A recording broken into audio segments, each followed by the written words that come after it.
Oi, pessoal, eu sou o Alessandro e eu tô aqui hoje com a galera da editora Trem Fantasma, uma editora aí que chegando no nosso mercado editorial. Assim, tem batido papo com muita gente, mas mais do que batido papo com muita gente, assim, trouxe uma proposta editorial que, bom, no nosso contexto é inovadora. Além de trazer proposta editorial inovadora, traz assim alguns títulos bem legais, mas eu não vou dar muito spoiler não, eu vou deixar os caras falarem, né? Estou aqui com o Guido. Se apresentem aí para a galera, Lucas e Guido, falem um pouquinho aí, bom, de onde vocês são, falem um pouquinho aí de vocês para a gente começar. Vou perguntar coisa para caramba, se preparem. Vamos por ordem alfabética, joga duro, Gui. É verdade, vou falar, eu achei que ele ia se apresentar, né? Ele começou a falar para passar a palavra.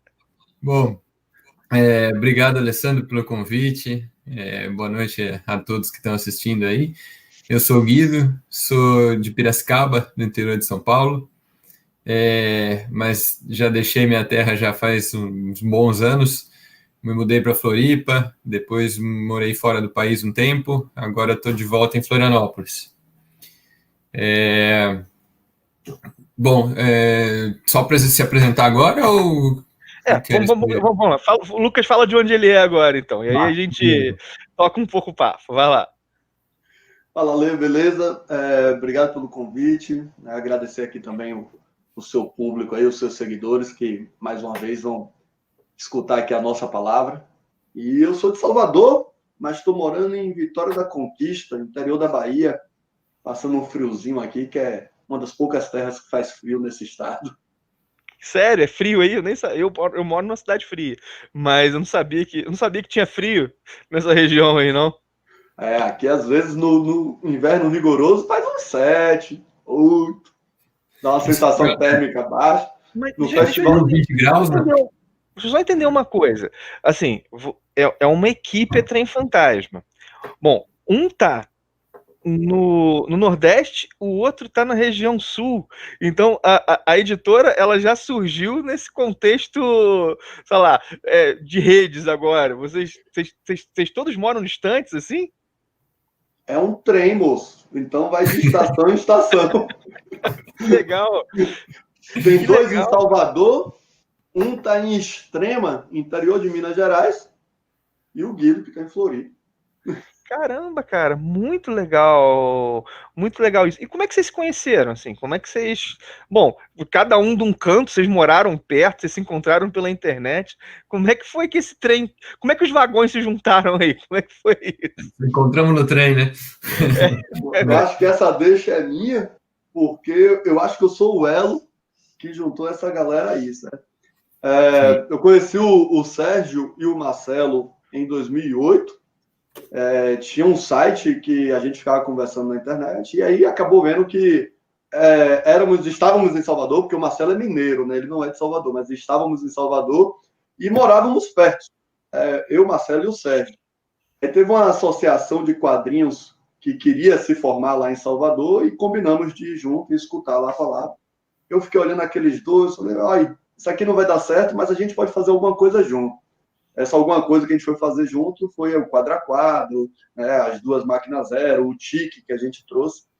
E aí, isso tudo se formou em 2010, o quadro a quadro, e eu fui para o Rio de Janeiro, para a Comic Con naquele ano. E estava lá na fila da Melinda, que é a esposa lá do Alan Moore, e aí o Guido estava lá e eu, zero, sem falar nada de inglês, olhei para um lado, olhei para o outro, falei, dá autógrafo para mim. E aí começou, né?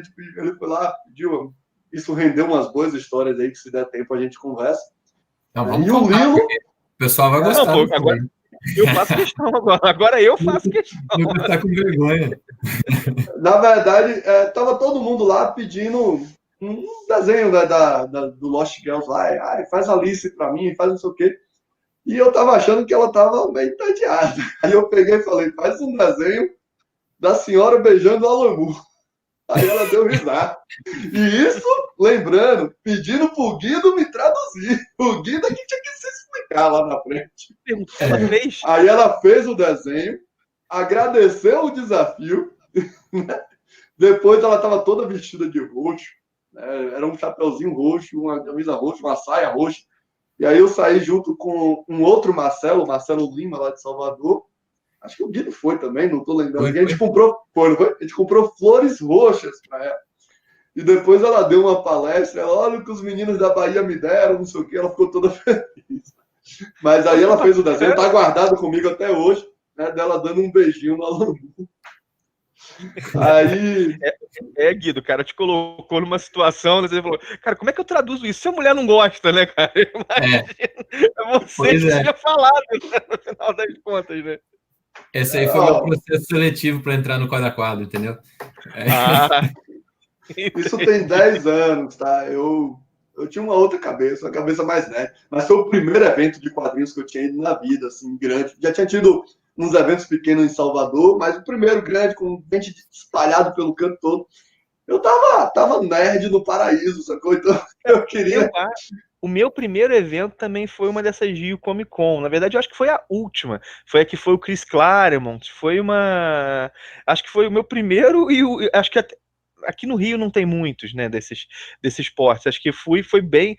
Era bem bacana, cara. Assim, eu lembro que, pô, peguei autógrafo lá na Saga da Fênix Negra, o cara deu uma palestra... Na verdade, era mais responder pergunta, né? É um eventinho que tinha uma cara legal, né? Era grande, mas tinha uma cara de pequeno. Era um negócio, pelo menos a edição que eu fui, né? Era um negócio então, uma coisa bacana. Foi em uma estação de trem. Isso que foi, na Leopoldina, né? Na Leopoldina, não é isso? Na Leopoldina. Foi em uma estação de trem. É verdade. E um trem fantasma lá fora. E tem o trem fantasma. E a última pessoa foi o Lilo. Né? Teve um curso, a gente estava lá numa época que ninguém imaginava que ia estar nessas dependências, né, online aqui, de conversa online, e teve um curso do SESI para roteirista de quadrinhos. E não sei por que cargas d'água eu resolvi fazer esse curso. Sou péssimo escrevendo, mas fui. E aí teve uma hora que perguntava lá qual era o seu personagem de quadrinhos preferido, o que é que você gostaria de escrever. E todo mundo lá, Batman, Superman. E aí eu olho um indivíduozinho escrever Asterix. Aí eu mandei uma mensagem. Falei... E aí, cara, não sei o que, de onde você é, vamos conversar. E virou amizade, velho. Daí eu falei para ele, tô com um projeto aí de montar um site com uns amigos, você quer fazer parte? Já pegou o e-mail, já joguei ele no grupo e pronto. A amizade só vem fortalecendo aí. Teve o FIC de 2015, que a gente lançou a segunda Máquina Zero, que o Bill Sienkiewicz estava lá, né? 5,20, que ninguém sabe pronunciar aquele nome. Acho que nem ele. Verdade. Aquele nome é impossível, né? Pois tipo o Cthulhu lá do Lovecraft lá, que ninguém sabe pronunciar. É o nome do cara também. Né? Ninguém pronuncia certo esses próximos. O Bill é a mesma coisa. E aí o Marcelo conseguiu um desenho do Warlock com ele, só que falando o logozinho do quadro a quadro, e me deu de presente.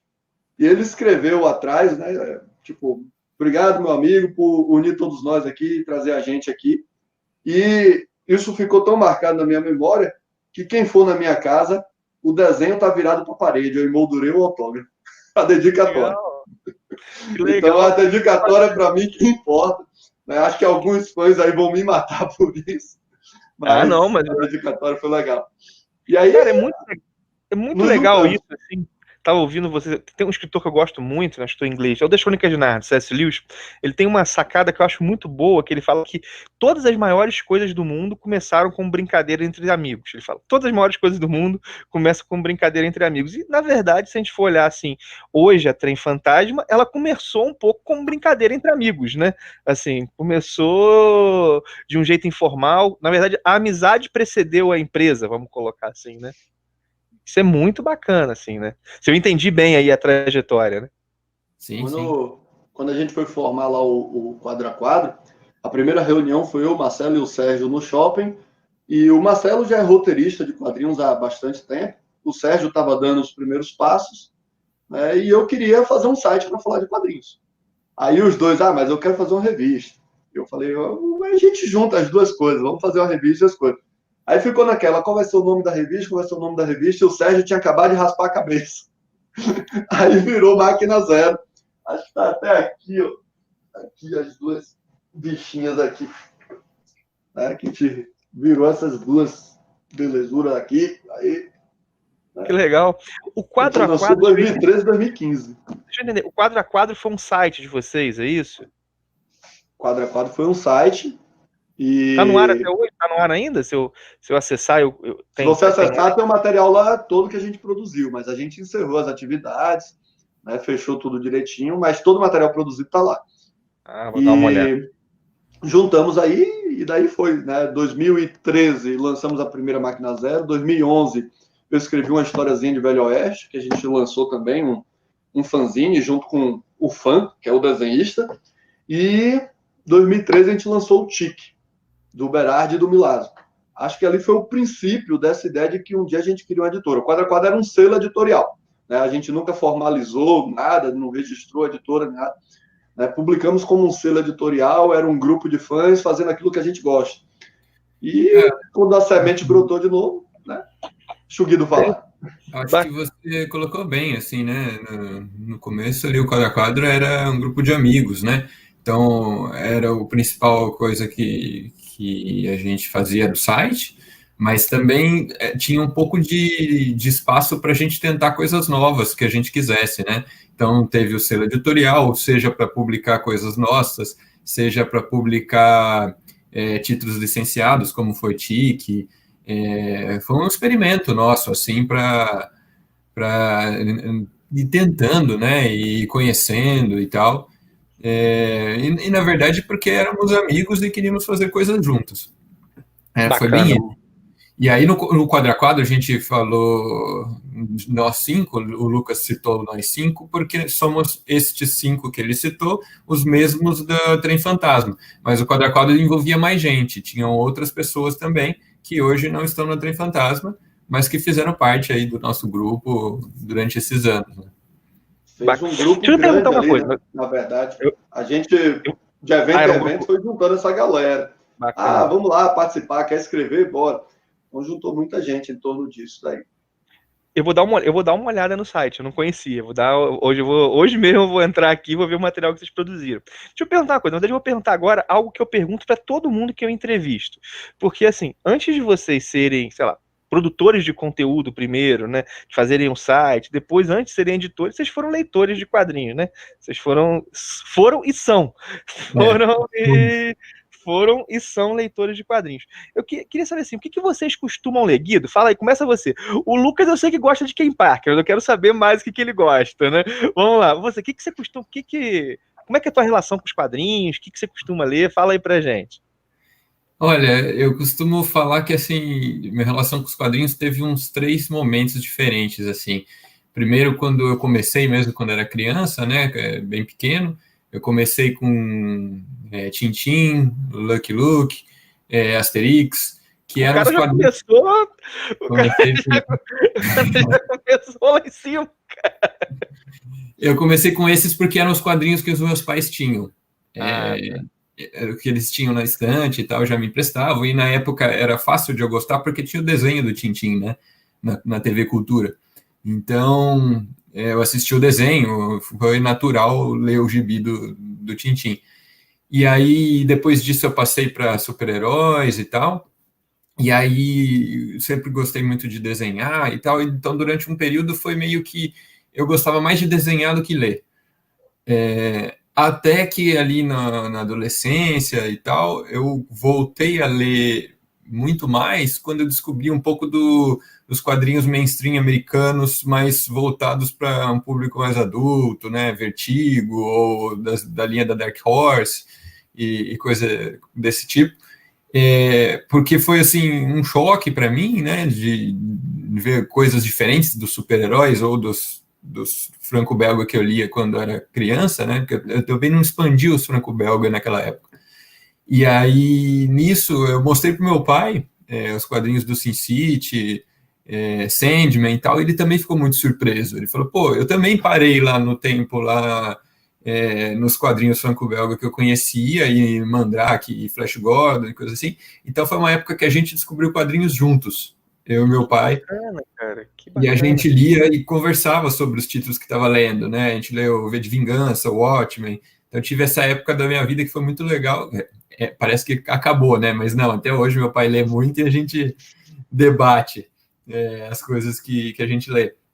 E aí disso veio uma paixão assim enorme, e aí eu voltei a ler as coisas europeias também, fui ler Bonelli nessa época já, fui ler quadrinhos da onde fossem, da onde viessem, né, na época, que vinha sendo publicado no Brasil, e tinha alguém comentando, alguma coisa assim, me interessava, eu ia atrás.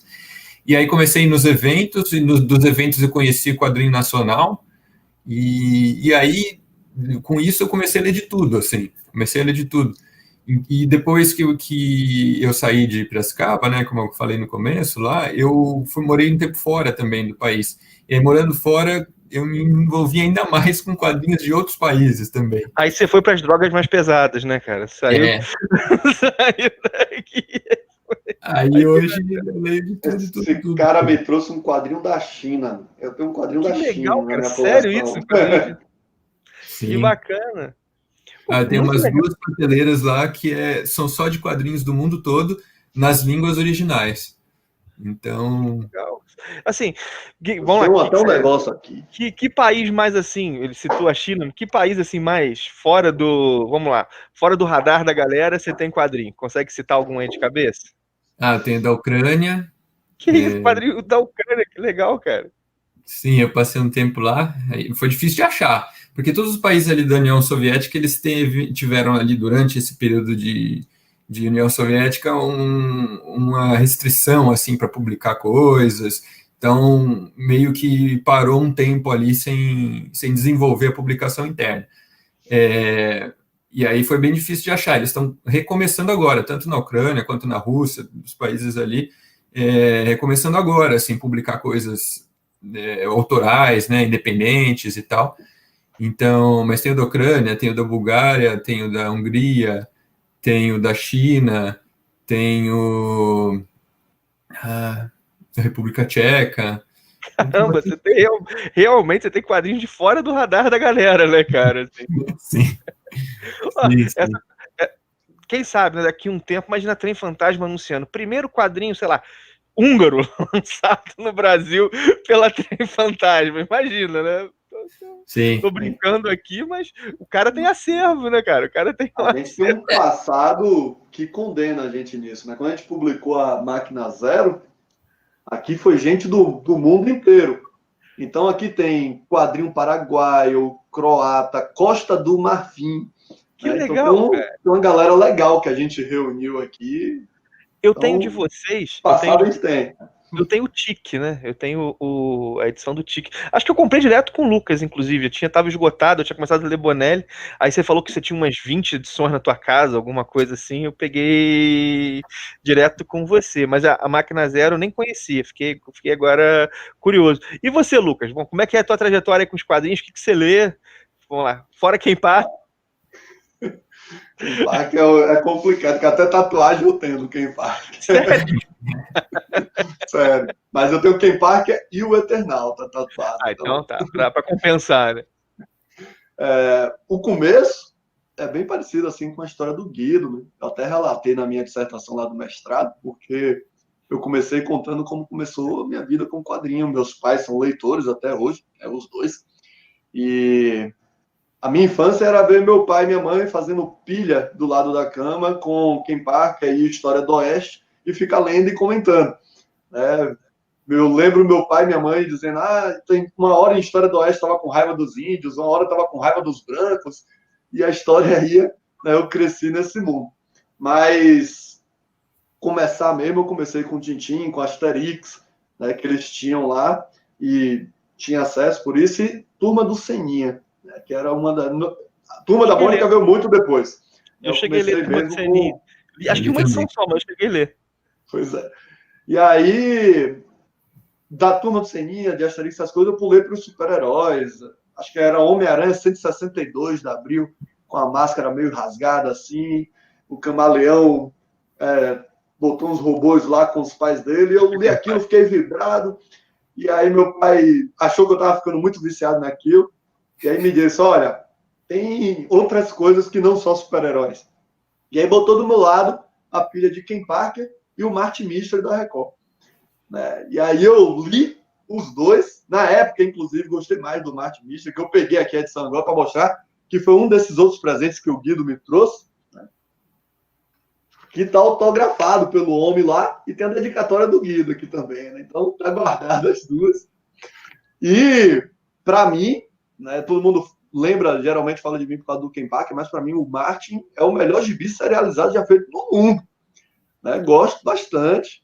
E quem sabe um dia a Mitos deixa aqui pra gente, da Trem Fantástico. Gostaria de editar o Martin Mister. Cara, brincadeira, mas gosto muito. Acho muito legal. Eu já até falei isso no canal, né? Porque é um gibi muito bem pesquisado, né? Tem toda a dimensão do oculto, mas tem toda a dimensão geográfica, histórica. Fico imaginando, cara, eu sou professor de sociologia, um professor italiano com toda a série do Martin para... Pô, cara, olha que material pedagógico que é essa série, né, cara? Imagina, porque eu lembro agora, uma edição recente da Mitos, não lembro se foi a 14 ou a 15, que foi uma edição sobre o calendário. Não sei se você...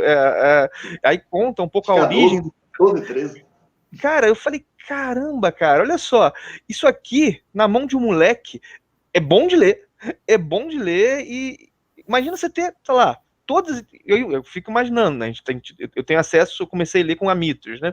Mas, cara, imagina você ter lá, sei lá, centenas, cara, é um instrumento que seria, eu como professor gostaria muito de ter isso em mãos, assim, né? E eu me formei em História por causa do Martin Mister. Não tem outra história, foi isso. Quando eu li aquilo, eu falei, é isso que eu quero fazer da vida. Inclusive, eu brinco quando falo, porque você formou de História, eu digo que foi por causa dessa revista, e chegar na faculdade de História no Brasil foi uma decepção. Porque eu tinha 8 semestres de Brasil, eu tinha 5 semestres de ditadura, e aí eu tive um semestre inteiro de antiguidade. Então você pega 3.000 anos, que era o que eu queria, né? Os maias, incas, os povos pré-colombianos, a gente veio em um semestre. E o que eu gostava, por causa do Martin... Era isso, né? Então foi meio que aquele baque, assim, uma decepção de dizer, não era o que eu pensei, mas ainda gosto, então vou seguir até o fim. Aí foi até o fim. Cara, mas essa é uma experiência que é relativamente comum, sabia? É porque realmente, né, o foco não é esse. Aqui, onde eu estudei, tinha até alguns professores que eram, sei lá, o Ciro Flammarion não era eu estudei no FRJ, era da UF, mas era um cara que manja muito de antiguidade, mas acaba que o pessoal que quer estudar antiga vai para as eletivas, né? Porque no tronco principal quase não tem mesmo, assim. Então, assim, você falou como é que você começou, mas o que você lê hoje, Lucas? Rapaz, a gente tinha um lema no Quadro a Quadro, que era indo aonde a nona arte estiver. Eu leio de tudo. Não tem, eu leio quadrinho em todos os cantos, se eu for perguntar aqui. Eu não tenho quadrinho da Tchecoslováquia, como o Guido tem. Mas tem quadrinho de tudo do mundo. O Guido é outro patamar, né, cara? O cara tem quadrinho da Tchecoslováquia, da Hungria, né? Pô, é outra coisa, né? Mas é outra coisa. Eu ia dizer aqui... O Lucas tem uma coleção muito maior que a minha. É que nesse ponto eu posso me vangloriar um pouquinho, mas a coleção dele é muito maior. Eu ia dizer que eu gosto de boas histórias.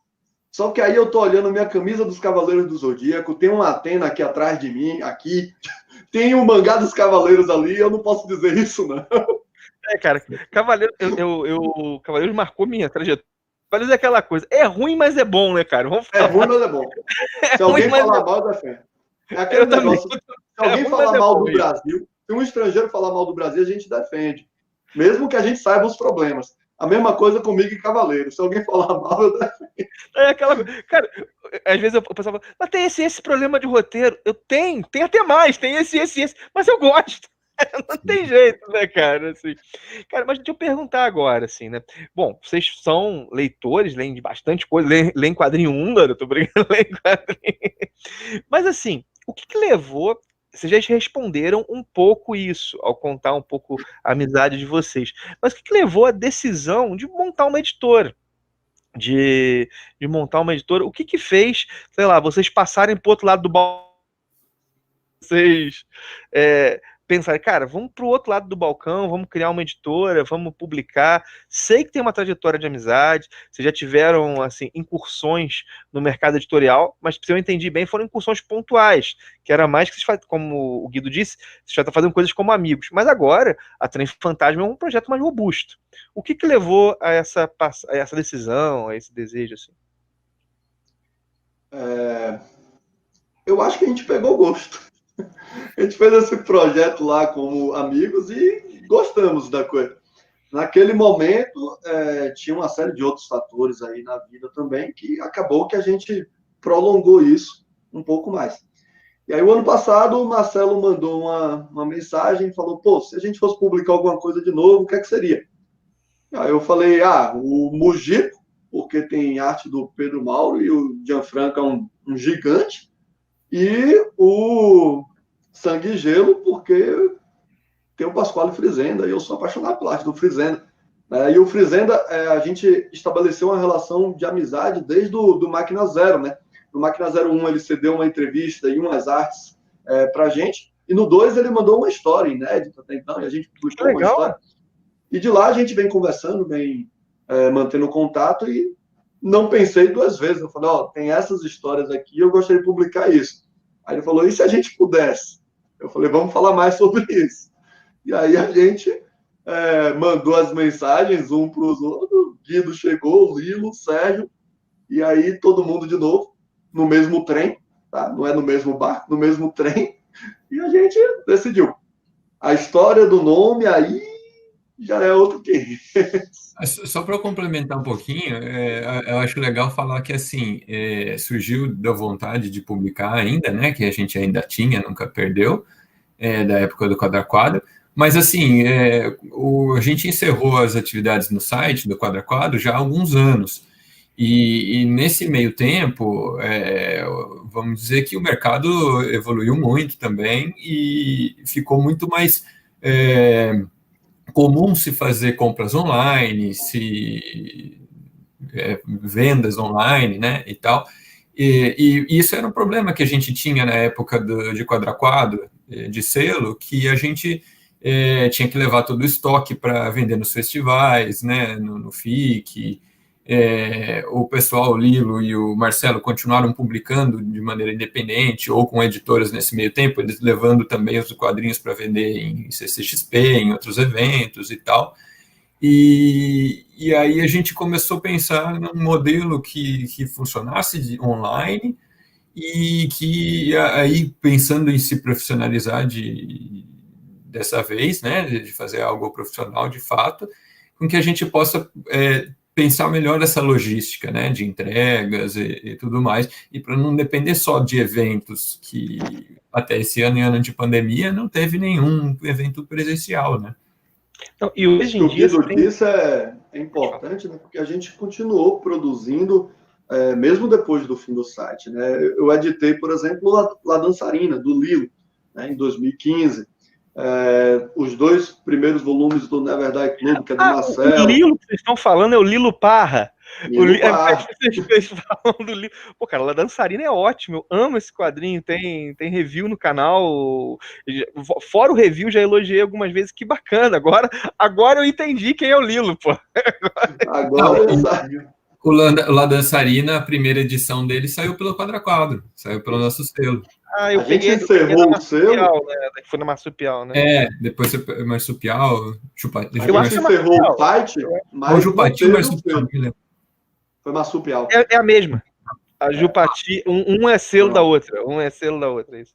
A gente encerrou o site, mas manteve o selo publicando as coisas independentes, né? Os 2 primeiros Na Verdade Club também foi pelo Quadra Quadro, e levávamos para o FIC, para a Comic Con.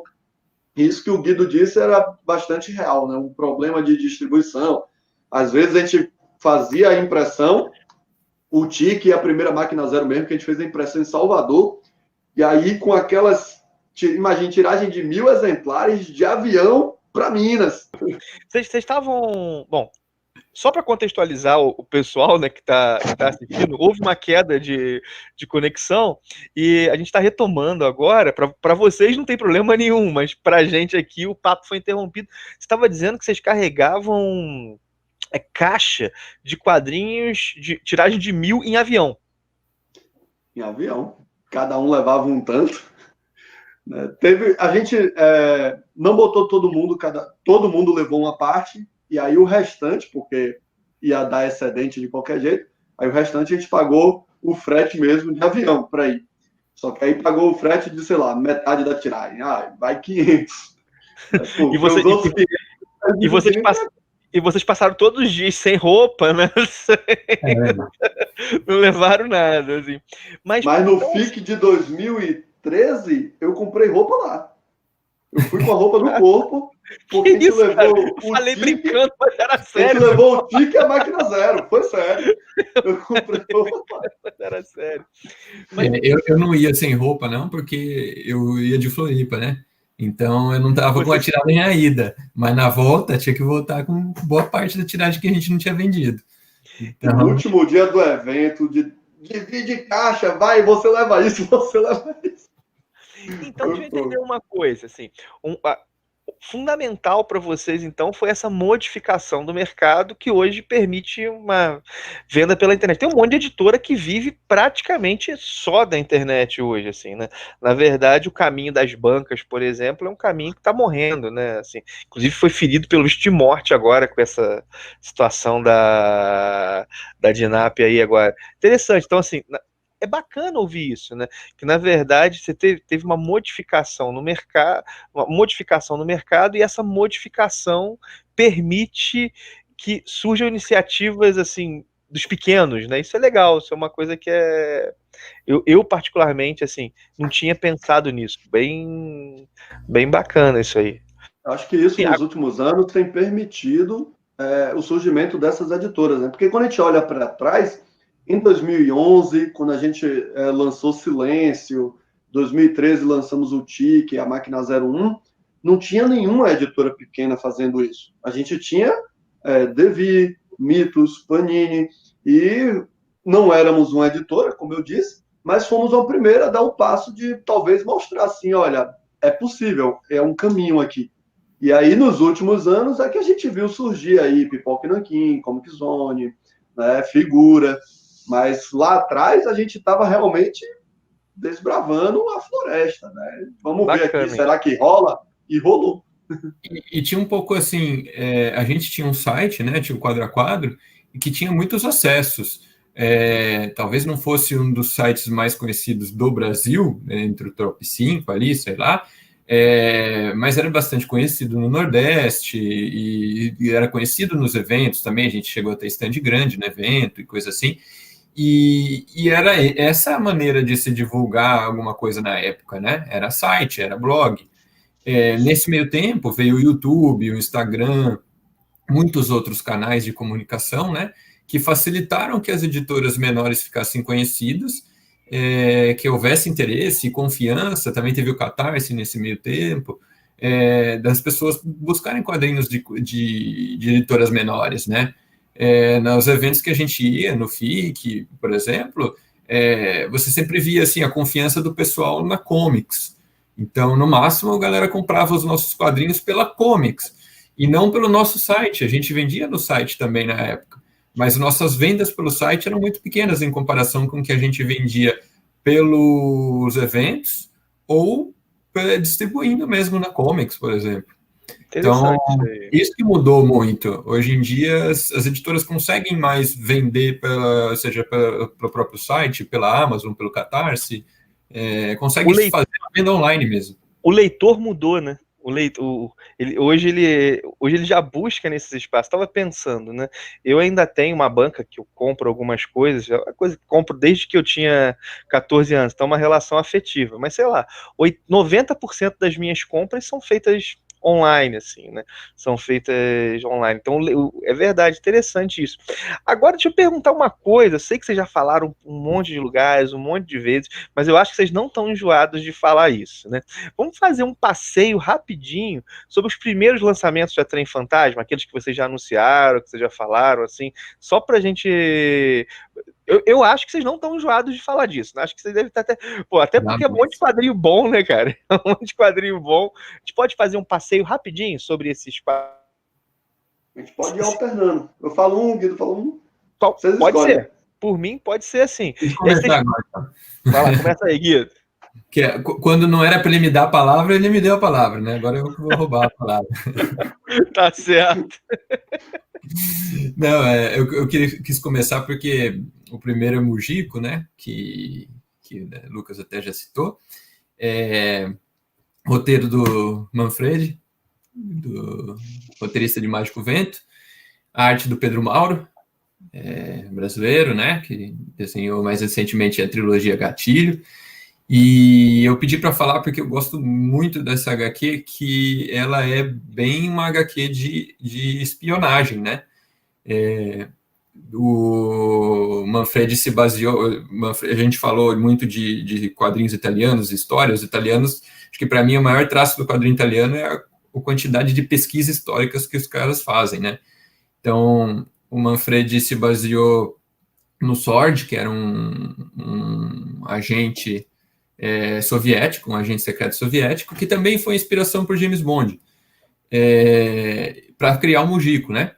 E aí, nisso, ele fez um quadrinho de espionagem sensacional, tem muito de história da União Soviética, o cigarro que ele fuma é o cigarro que existia na época. Eu fiz uma pesquisa bem grande, assim, das referências que ele usa para gerar conteúdo extra e tal, e, assim, pesquisa histórica fenomenal. E tem o ponto que eu queria comentar, é porque eu sou um grande fã de James Bond, né, dos filmes, livro, gibi, e eu acho o Mujiko, assim, uma das melhores histórias de James Bond, sem ser usando o James Bond, entendeu? Tem os mesmos pontos que o Ian Fleming utiliza, o vilão excêntrico, as mulheres fatais, a ação desenfreada. É um excelente quadrinho de espionagem. Esse é o Mujiko. E eu imagino, deixa eu perguntar, o vilão é do Ocidente? Não, eu não vou dar muito spoiler, mas, na verdade, tem uma trama ali que envolve... James Bond sempre tem aquele negócio, né, que não tem só um vilão, de repente tem um a mais, tem aquele lance, né? É porque eu achei essa sacada é muito legal, né? Você mantém a fórmula, mas inverte o foco.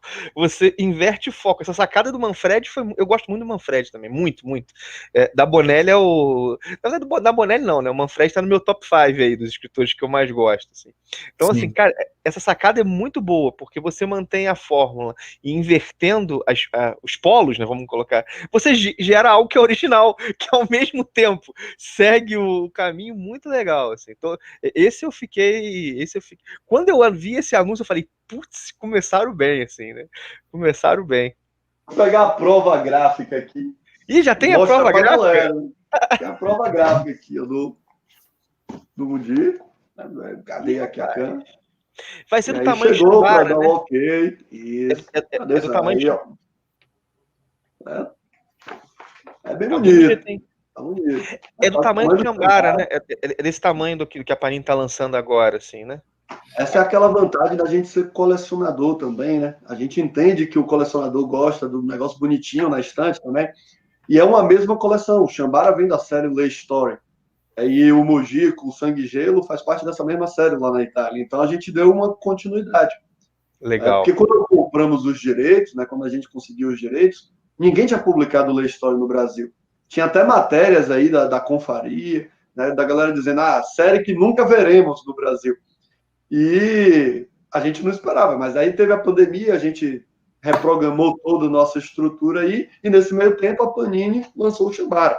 Então, decidimos agora fazer no mesmo formato deles, para dar continuidade na coleção dos leitores. Legal, bacana. Foi legal essa sensibilidade de vocês.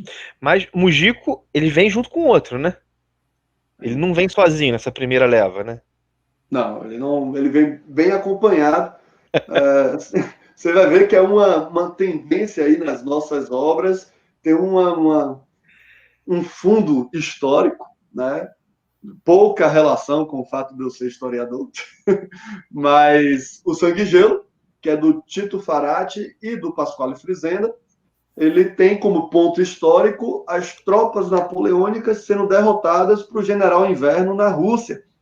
E aí, nesse retorno para casa, né, flagelados, envergonhados, com fome, com frio, o sangue derramado naquelas terras vai liberar um mal que era inimaginável. Então, é uma história que envolve aí um pouco do fundo histórico, mas um sobrenatural, Na hora que a gente estava discutindo ali de fazer a sinopse, o Marcelo disse que era uma mistura de Tolstói com Lovecraft. E aí é bem isso mesmo. Para mim, aqui como fã, já que a gente começou o papo para falar de como nós somos fãs também, como fã, é um dos grandes clássicos da Bonelli. Ele já chegou assim, né? Um novo clássico. E parece que é uma coisa do Frizenda, de que ele tem uma mão, uma sorte para isso aí, de quando ele pega uma história dessas, como aconteceu com o Tex do Patagônia e também com o Sangue e Gelo, de fazer uma obra que era para sair ali numa série contínua e ela desponta, né, acima da média de tudo que aquela série vinha apresentando. E Sangue e Gelo é bem assim, ela está acima da média, é um ponto fora da curva, né, de uma série já boa, que é a Lee Story, mas ela se sobressai, é ainda melhor. É um novo clássico, para mim, um dos melhores quadrinhos da Bonelli de todos os tempos. E eu acho do Frizenda o trabalho mais bonito de arte. Isso não é pouca coisa não, hein, gente? Só para falar para a galera, isso não é pouca coisa não, hein, gente? Só pra... E ela não é preto e branco, tá? Vou mostrar aqui para a galera, tem o preto e branco mesmo, mas vai ter os tons de cinza, né, com histórias em tons de cinza, e um detalhe narrativo muito importante, né, que a história tem tons de vermelho. Então, quando envolve lá, né, porque o sangue é um desses elementos importantes aí da história. Legal. Então, vê esse vermelho na revista aí, que vai ser uma característica muito importante na trama. Bacana. E, assim, começam com o Bonelli, né? Isso sai em dezembro agora, não é isso? Sim, já está na gráfica, né? Já recebemos aí a prova gráfica, como a galera viu. Já recebemos alguns vídeos aí também, em breve a gente vai postar sobre isso. Da revista rodando, porque... Que legal. Né, desde o Tique já era uma coisa que eu curtia. Sacou? O Tique, como foi impresso em Salvador, e na época eu morava em Salvador, eu ia na gráfica todo dia. E aí, tá rodando? Deixa eu ver. E depois, o que vem depois? Vem coisa boa também, né? Não é Bonelli, mas é coisa muito boa que vem depois, né? Agora é o Guido, né? Já que é pra intercalar. Agora é o Guido. Né? Só que antes, assim, a gente está programando, né? Não sabemos ainda qual o próximo título. Né? A gente está decidindo aqui o nosso. Não está na ordem, entendi. A gente fechou o primeiro ano inteiro do Clube do Trem, né? Depois a gente pode até falar sobre o Clube do Trem. Fechamos o ano inteiro e vamos falar sobre essas obras, mas a gente ainda não tem a ordem do que a gente vai lançar em fevereiro, em abril, em junho. Não tem problema não, mas... Então, Guido, não precisa seguir ordem, já que não tem ordem, fala aí do que você acha, do que você quer falar, então.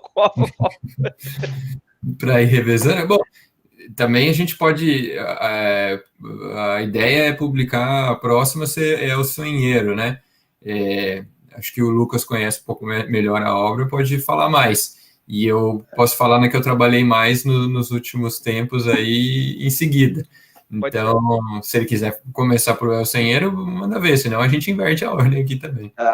Eu posso ir falando, inclusive, né, porque a designer é a minha esposa. Então, eu acabo tendo um contato maior, né, com essas obras dessa fase aí de estruturação. Porque outro detalhe que a gente esqueceu de falar, que a gente tem 2 showmen aqui no Trem Fantasma, que são poliglotas, que é o Guido e o Marcelo. Então, a maior parte da tradução é tudo deles aí, né? Eu fiz a tradução do Mujico e passei 3 semanas depois que concluí com dor de cabeça, porque eu não conseguia nem pensar. Pensar em italiano é uma coisa muito difícil para mim. Mas eles dois jogam duro nessa parte aí de tradução.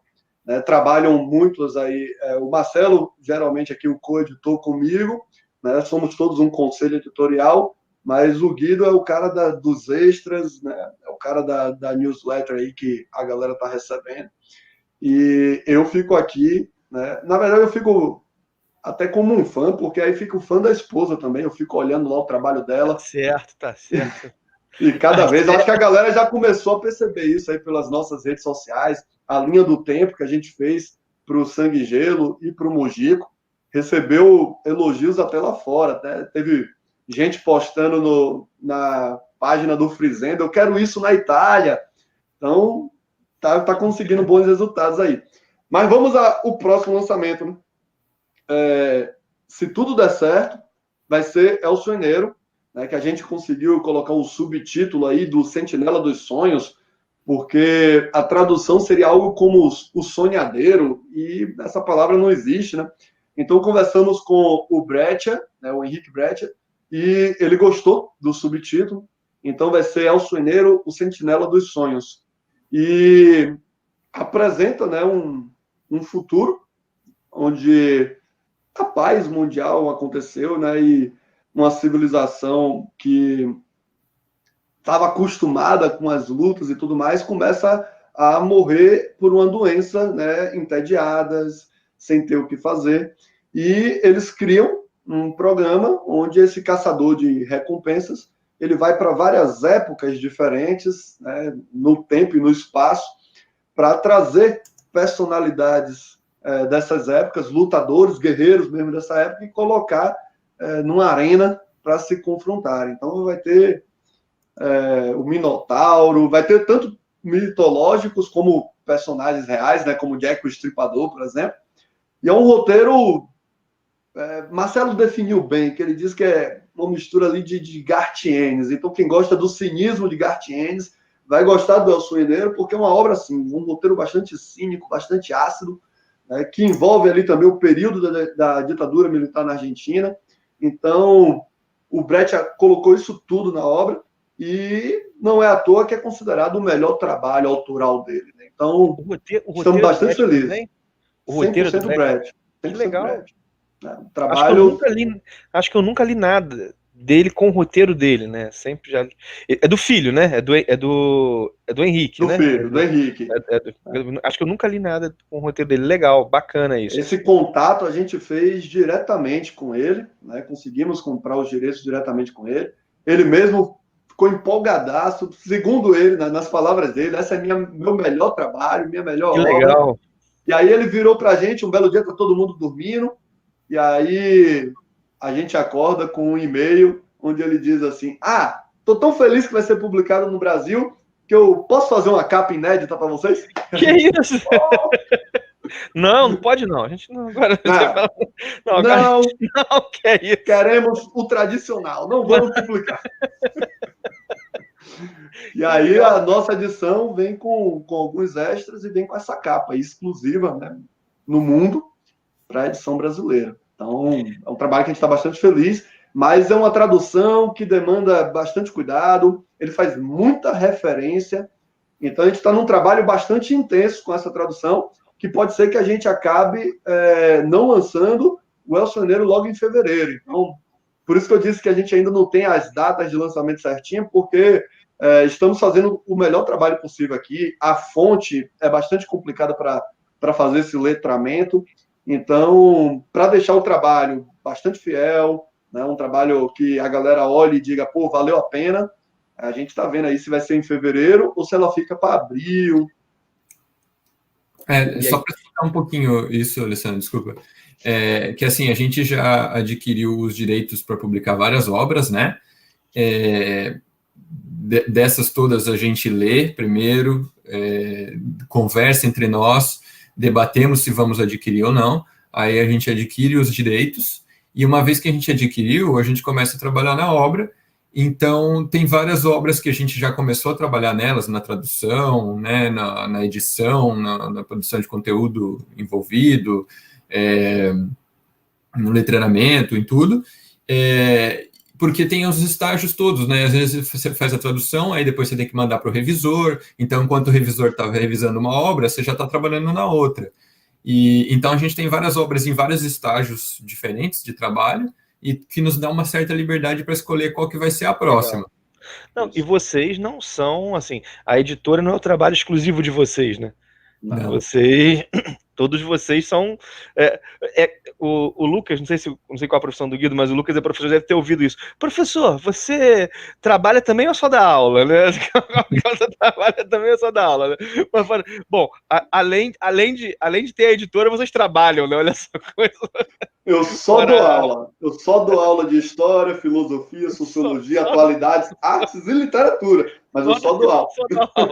Mas assim, eu imagino que isso também, assim, planejamento de vocês, isso deve pesar, né? O fato de que a editora é uma coisa que vocês fazem, eu vou botar aspas nisso, no tempo livre de vocês, né? No tempo que os trabalhos ordinários, né? Os trabalhos que permitem, né?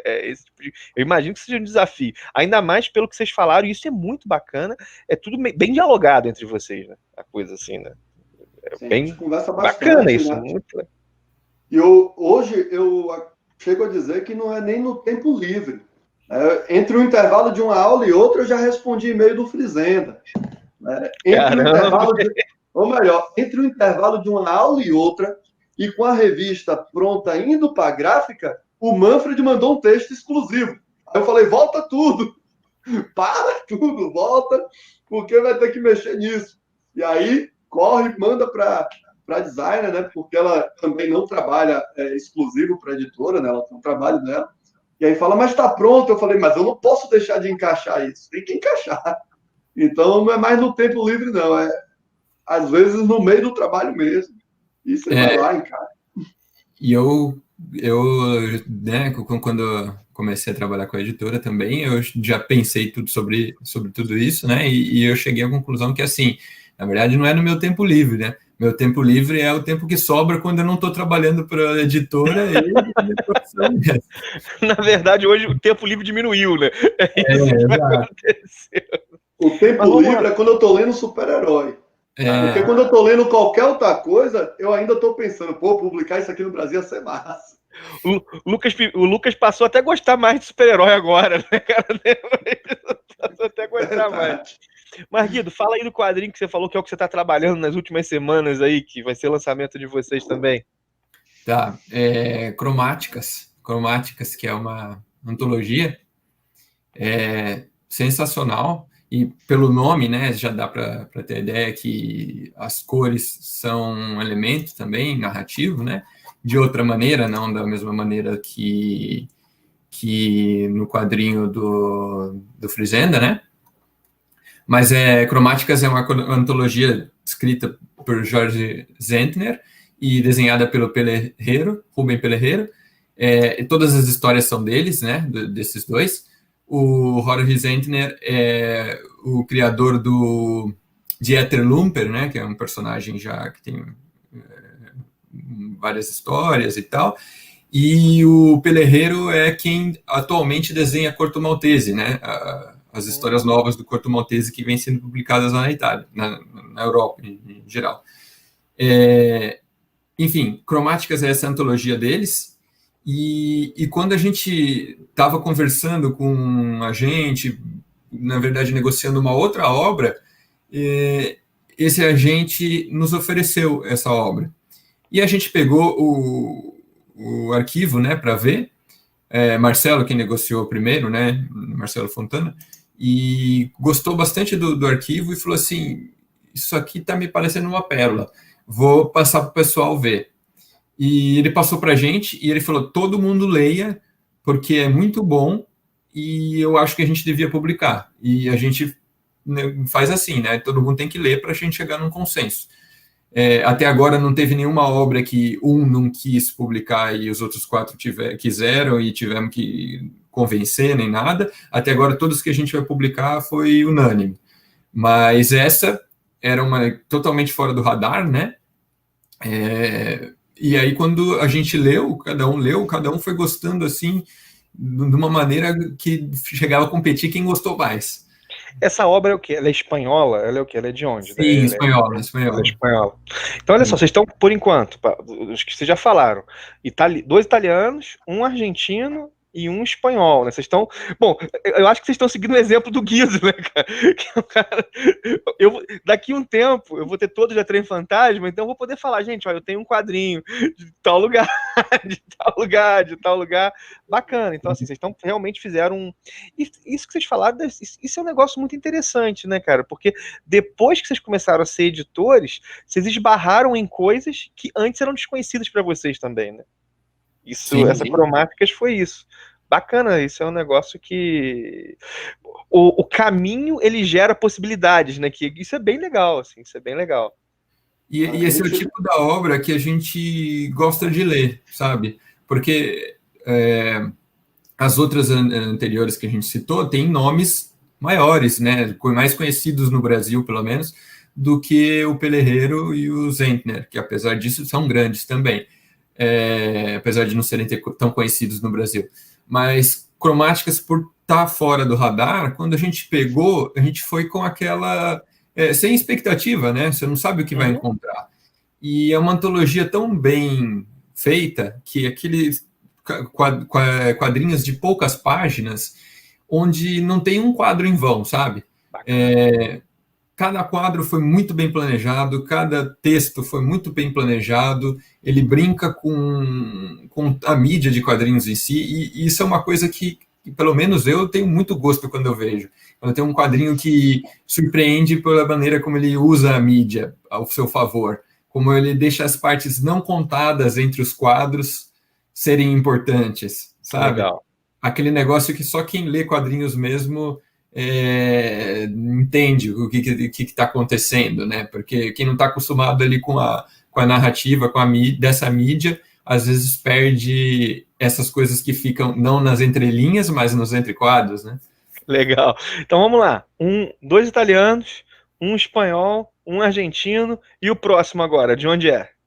Eu vou para um italiano, só que publicado no mercado franco-belga. Ah, legal. Então, vamos lá. A maior parte das obras dele, inclusive, são franco-belgas, né? Que é o Morgan, do Hugo Pratt. A galera conhece o Hugo Pratt aí, Corto Maltese, né? E, o trabalho dele no Corto. Tem agora o trabalho que a figura trouxe aí junto com o Osterheld. E a gente somos todos fãs do Pratt. E, puxa, vamos publicar o Pratt, vamos. O quê? Aí, ó, tem o último trabalho dele. O Pratt foi um daqueles caras que fez de quadrinho poesia, e eu acho que nada mais poético do que trazer o último trabalho do cara. E nessa última obra ele apresenta um tenente da Marinha Real Britânica, que é o Morgan, né, e está ali, envolvido na Segunda Guerra. Como o Pratt coloca muito bem esses contextos históricos na obra dele, mas é uma obra que, na verdade, o que ele trabalha ali são os sentimentos humanos, né, as questões ali dos seres humanos, existencialismo, e ele trabalha isso de uma forma muito boa em todo o trabalho dele. Né? Então, não é uma história de guerra, é uma história sobre pessoas, né? Que na melhor característica do próprio Pratt. E aí estamos bastante felizes de ter conseguido. Pô, né? É um quadrinho preto e branco, né? Originalmente ele saiu em preto e branco, mas a editora nos concedeu ali um caderno de extras, né? Todo colorido com as aquarelas do Pratt, que a gente vai publicar isso aí na nossa edição. Então vai ficar um trabalho bem bacana também, né? Uma edição bem legal. Eu brinquei aqui com as nacionalidades, mas olha só os nomes, né? Manfred, Frizenda, Pedro Mauro, Brecht, Pratt, vocês estão bem. Vocês começaram aí com o pé na porta. Vocês começaram com o pé na porta. A gente entrou no trem assim e aí saiu botando carvão ao máximo, sacou? É verdade. Então vamos lá. Já foram 5, né? São quantos no total? Eu não estou lembrado agora. Primeiro ano vão ser 7. Então faltam 2 agora, depois bimestralmente. Então faltam 2. Qual o próximo? E a ideia é conforme a gente for publicando e anunciando novos, né? Entendi. Então... A nossa intenção, estamos trabalhando para isso, né? Em fevereiro, quando a gente lançar o próximo, a gente anuncia qual é o próximo título do clube. Que a gente ainda também não falamos do clube ainda, né? Não, mas para deixar uma galera que a gente vai publicar no clube e temos intenção de trazer quadrinhos fora do clube, né? Que vão para outros pontos de venda. E tem quadrinho aí que a gente está negociando. Bom, já que vocês adiantaram isso, vamos contextualizar a galera, depois a gente volta para as outras 2 últimas obras. Explica o clube aí para o pessoal. Eu explico o clube, o que é isso? Vocês trouxeram uma proposta não só assim editorial no sentido da seleção dos títulos, ou melhor, não só uma proposta de curadoria, mas vocês também trouxeram uma proposta de lançamentos, né? Uma proposta de venda. Vocês trouxeram uma proposta de curadoria e também uma proposta de venda que é diferente do que a gente vê normalmente, ou financiamento via Catarse, ou lançamento na Amazon. Bom, o modelo de vocês não é o modelo da Pipoca Nanquim, por exemplo, não é o modelo da Comic Zone, também não é o modelo da 85, também não é o modelo, sei lá, da Red Dragon, pegando editoras menores que a gente já conhece, né? Explica aí como é que é esse modelo do clube. Eu achei isso bem interessante. Tá, Então, quem? quer começar? Tá. Bom, só sei que não vai ser eu. Quem vai ser qualquer um dos dois. Sim, mas, enfim, a ideia do clube envolve esses conceitos que você falou, né? Curadoria, vendas e assinatura, né? Assinatura. É um clube de assinatura que, na verdade, já tem no Brasil, com outras editoras, mas principalmente de livros, né? Não tanto de quadrinhos. Mas a ideia é, principalmente, trazer obras inéditas no Brasil, né? Que ainda não foram publicadas, e trazer com a nossa edição, né, com a qualidade que a gente está colocando no trabalho, mas para garantir para as pessoas que são assinantes uma entrega a cada 2 meses. Então, a cada 2 meses, a gente, nesse primeiro pacote, tem 2 quadrinhos, né, que são Gico e Sangue e Gelo, mas a partir de então, normalmente um quadrinho. E são esses títulos que a gente já falou até agora e vai continuar contando, né? Todos os títulos que a gente tem anunciados até o momento são todos para o clube. Então, são sempre propostas da nossa curadoria, assim, de nomes muito grandes, de qualidade excelente. Ou se, por exemplo, o Cromáticas, que não é tão conhecido, é uma pérola que a gente aposta muito, que a gente tem certeza que o nosso público vai gostar. E aí o clube de assinaturas envolve outras coisas, além de simplesmente a pessoa assinar e receber o quadrinho, né?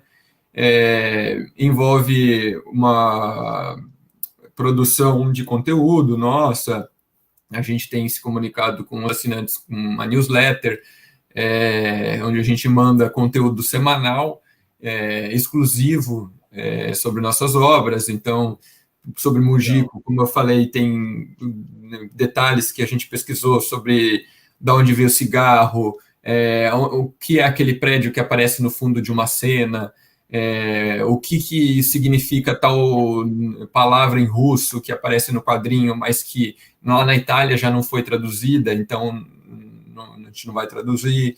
Enfim, detalhes assim e curiosidades, né?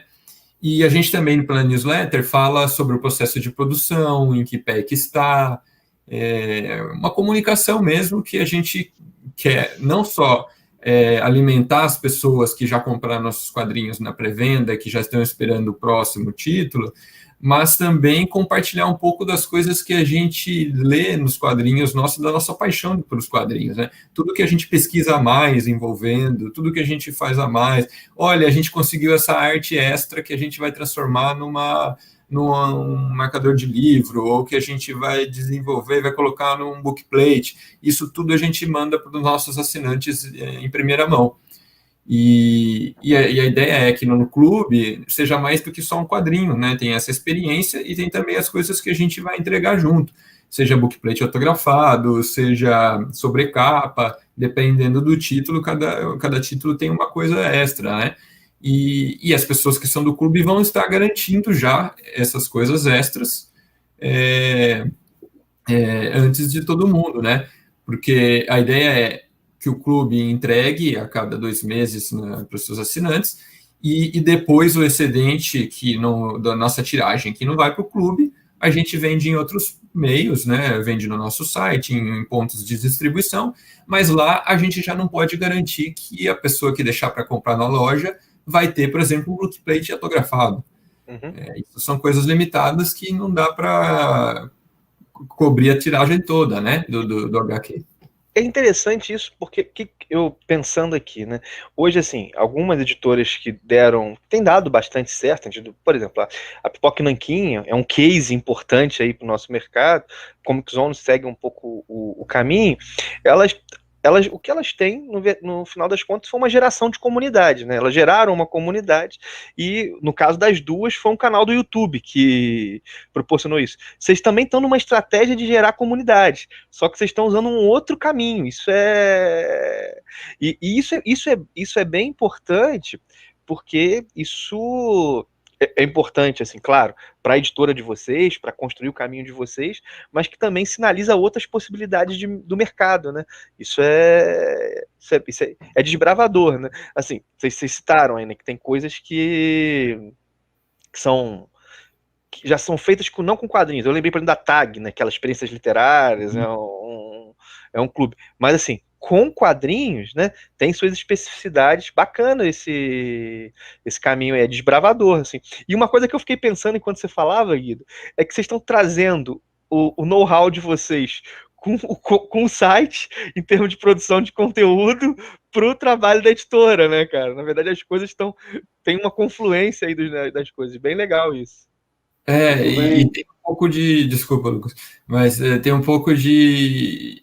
Essas outras editoras que você citou fizeram esse caminho, né, de conteúdo, produção de conteúdo, ganhar um público para virar editora, e a gente teve essa experiência de produção de conteúdo, né? Então, para nós, a gente quis partir já de onde a gente tinha parado em questão de publicação de editora mesmo, e o conteúdo acompanha, ao invés de fazer o caminho que Comic Zone e Pipoca Muito legal. Assim, que também é muito difícil de fazer, vamos falar a verdade. É muito difícil. Não, os caras fizeram... Se fosse fácil, todo mundo tava fazendo, né, cara? Se fosse fácil, assim, tava todo mundo fazendo. Mas, assim, de verdade, não é para fazer média, assim, não é mesmo. Muito bacana essa estratégia de vocês, esse esforço de caminho, assim. É realmente algo que me empolga, assim, realmente, não é para fazer média, até porque não precisa disso, né? Mas é um negócio que dá gosto de ver.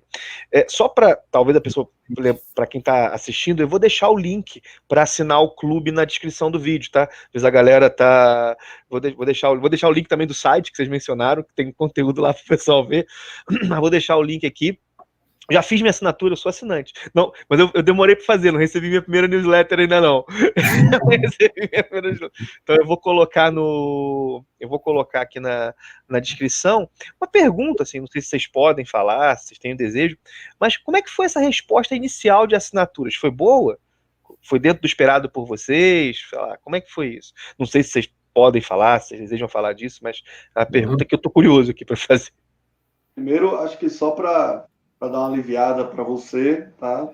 Não tem muito isso aí de assinei meio tarde. Tá todo mundo em tempo ainda de assinar. Nossa pré-venda vai até dia 20 de dezembro, tá?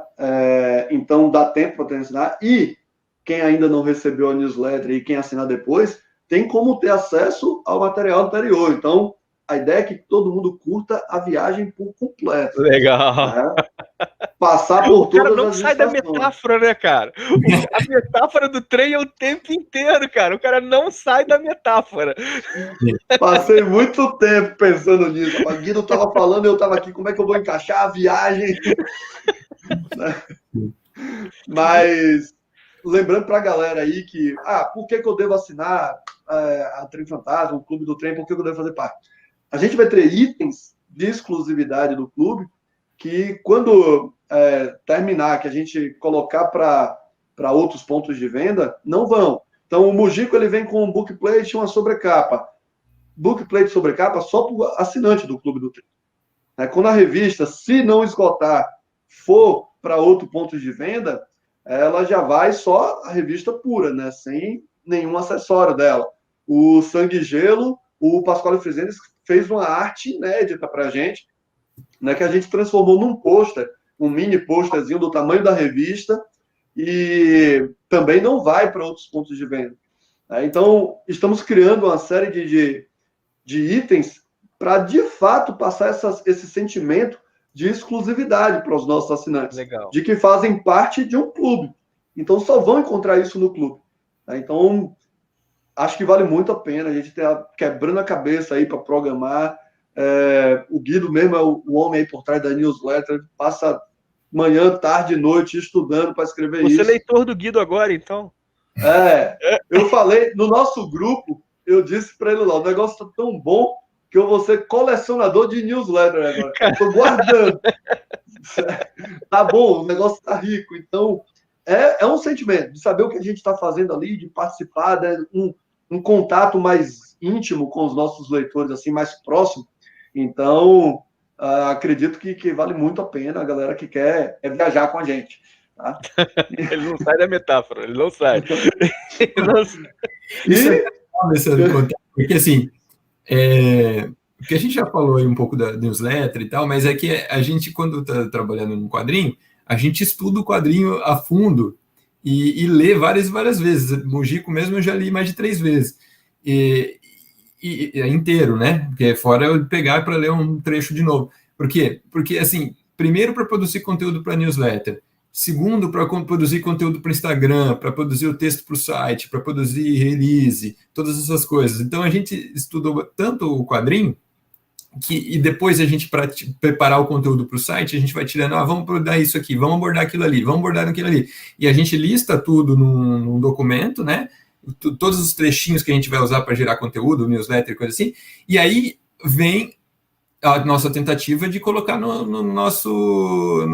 a nossa cara, né? Com a cara da nossa editora. E aí vem um pouco também dessas metáforas com trem, com maquininha. Então, um pouco ele está improvisando, mas um pouco ele estava pensando mesmo. Isso é uma coisa que a gente já vem pensando há algum tempo, né? Agora, deixar para a galera aí que quando chegar a revista, que eu pegar meu exemplar mesmo em mão, eu vou tirar um dia de folga. E aí eu vou ler como leitor. Certo? O negócio de ler como editor, não. Eu vou deitar na cama, botar um travesseiro confortável e vou pegar meu gibi para ler como leitor. Porque a gente quer tanto quanto a galera que está aí ansiosa. Cadê a revista? E aí, já enviou? Mas, voltando àquela pergunta, não sei se vocês... Como é que é? Foi bem esse início? Foi dentro das expectativas? Como é que foi? A gente fica fazendo digressão e perde, né? Por favor, Lucas. Não, mas eu tô aqui para isso. Pode ficar tranquilo. Ó, minha listinha aqui, ó. Tá aqui no celular. Pode ficar tranquilo. Tô aqui para isso. Eu tava aqui pensando, não, tinha alguma coisa para responder que eu acho que eu não respondi. A única pergunta que a gente não respondeu. Um monte de coisa. Foi acima do esperado. A verdade que legal, é essa. Cara.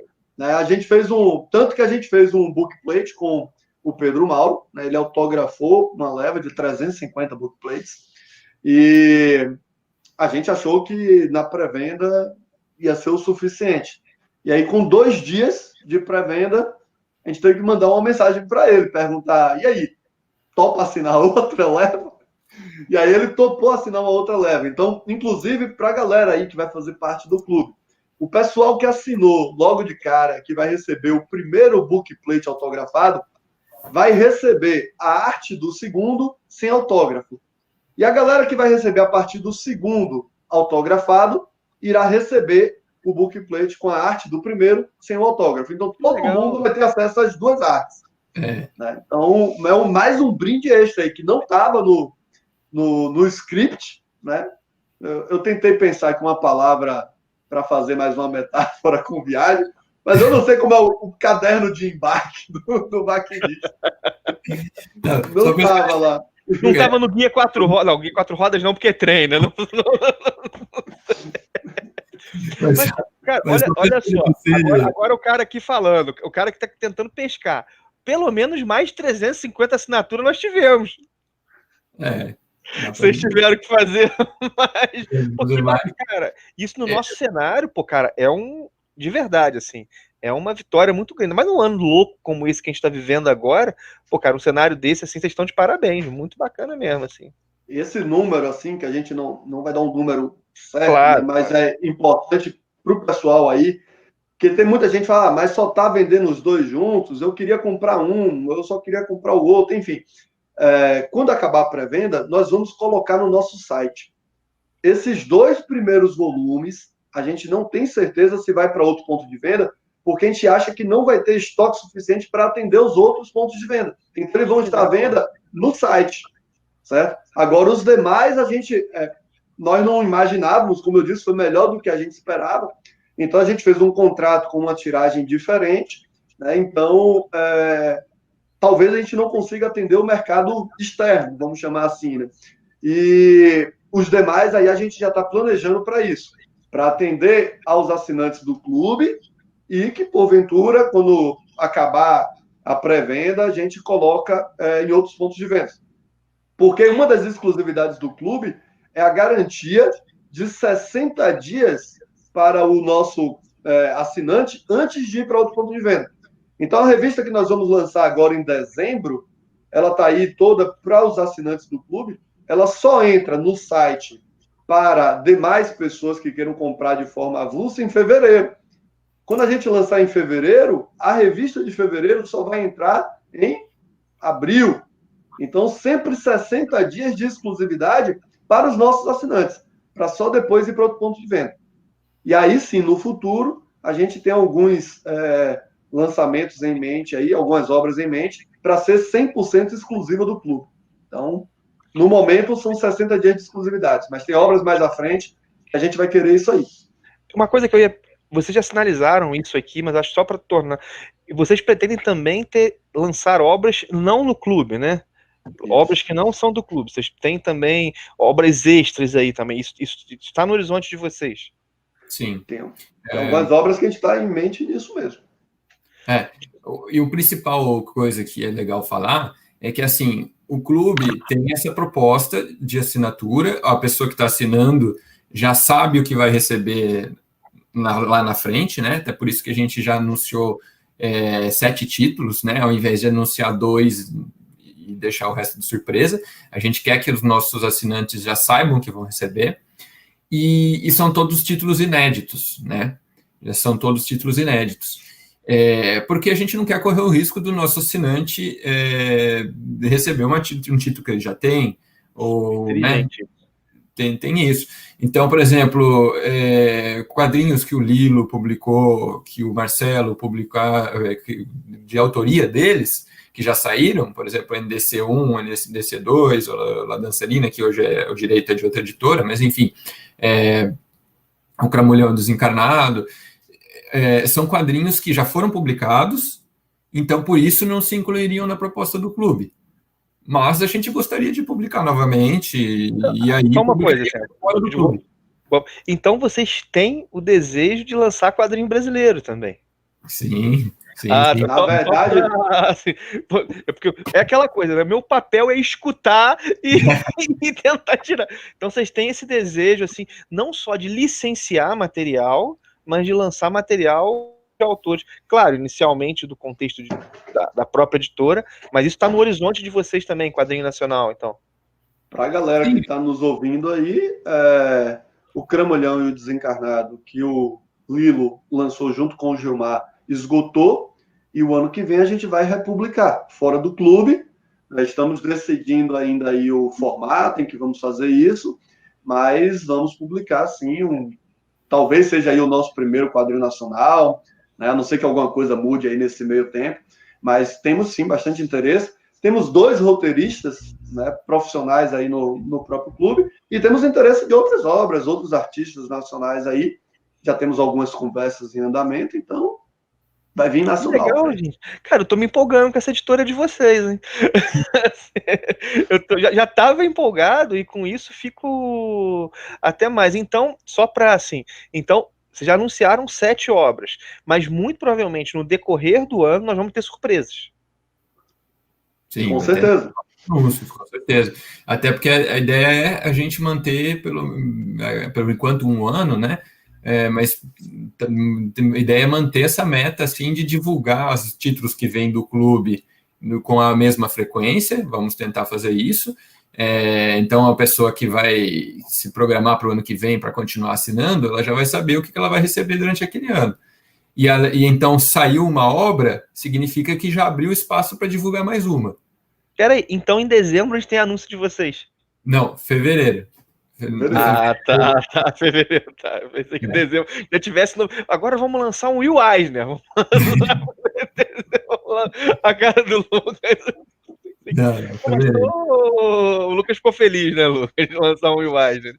Pô, tem umas coisas que eu acho que eu gostaria de ver. Não, com certeza.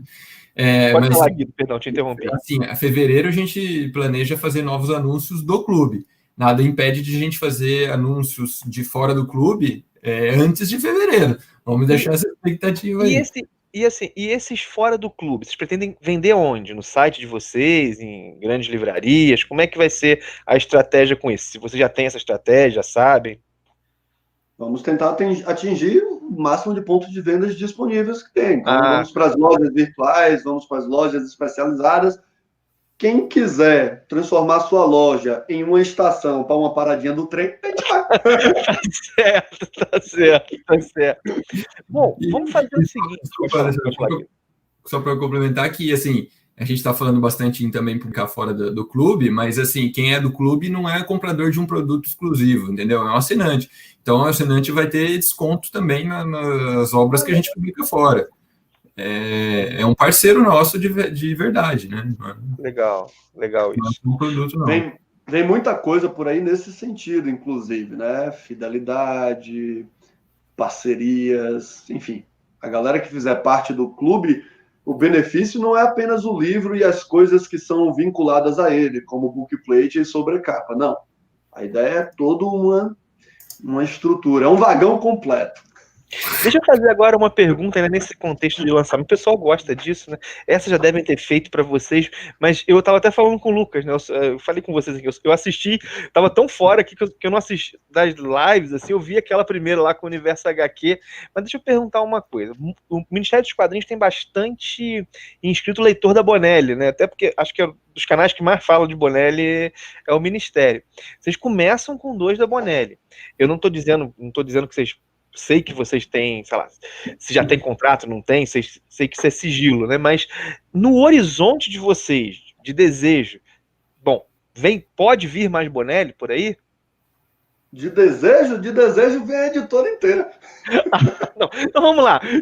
Então, vamos reformular. Vamos lá. Exclusividade da Bonelli para Trem Fantasma, né? De desejo. Você pegou para perguntar, dos nós 5, os 2 que mais leem Bonelli sou eu e o Lucas. Então, você pegou o pessoal assim, suspeito. Vocês trabalham nesse horizonte? Acho que essa é a pergunta. Vocês trabalham no horizonte de trazer mais algum título da Bonelli, ainda que isso não tenha nada fechado, coisa desse tipo, assim, né?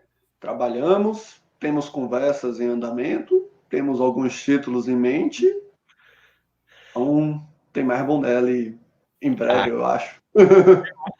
Pô, fevereiro, eu vou torcer para fevereiro. Se bem que com vocês é difícil, né? Falar que eu vou torcer para Bonelli é complicado, porque os outros são bons pra caramba também, né, cara? Então, vou ficar só na expectativa. Seguinte, vamos voltar. Eu tenho uma última pergunta, mas antes disso, vamos voltar. Faltam 2 títulos para vocês comentarem ainda que. Faltam 2 títulos que vocês vão lançar nesse primeiro ano do clube. Faltam esses 2 títulos. Comenta esses 2 últimos títulos que eu tenho uma última pergunta para fazer para vocês.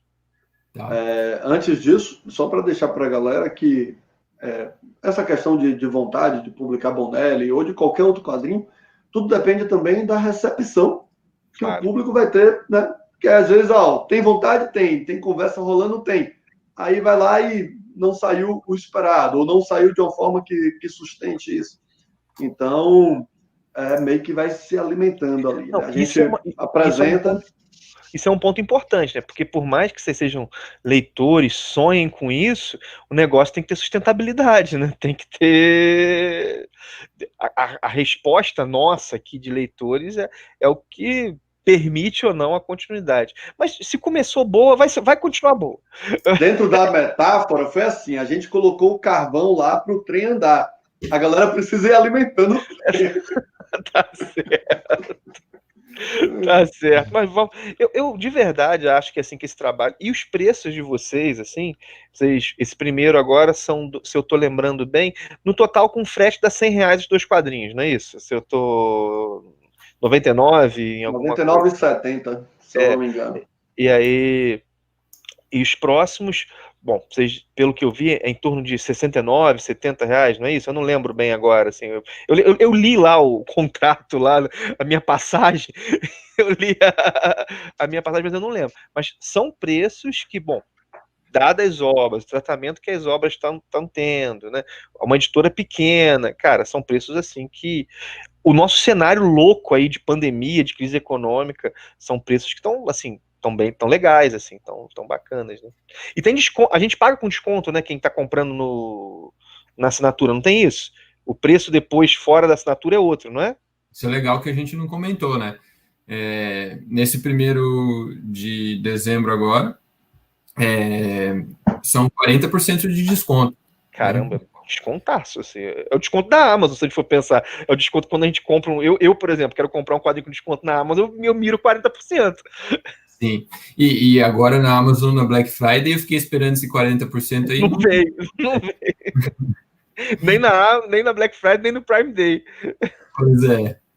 Black Friday só foi na loja da Mi. Foi, verdade. Também na Feira do Livro da USP, cara, que teve a Veneta, ali tava bom também, Melhor não falar muito disso, não, porque vai que a esposa resolve assistir.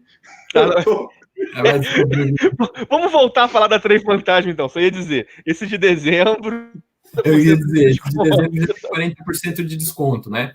E esse preço, R$ 89,90 mais o frete ali, que é um frete compartilhado, a gente está dividindo com o cliente, né? Então a gente está cobrando R$10 de frete, R$ 9,90. A gente vale lembrar que são 2 quadrinhos que a gente está entregando. Então, nos meses que a gente for entregar um só, como a gente falou da nossa ideia de próximo título em fevereiro ser possivelmente El Sonheiro ou um outro e tal, a gente vai entregar um só, não vai ser cobrado R$ 89,90. Vai ser cobrado de acordo com o preço de capa do gibi e um desconto mínimo de 20%. Legal. Então, o preço que você vai pagar é variável, de acordo com o preço de capa do gibi. A gente não vai cobrar o mesmo preço tabelado, porque, né, a gente correria o risco de estar cobrando um preço mais alto por páginas e licenciamento e tudo que envolve a produção de uma obra, só para tabelar um preço. Não, a gente vai fazer o preço livre, com um teto, na verdade, né? R$ 69,90, Lucas, que é o teto, né?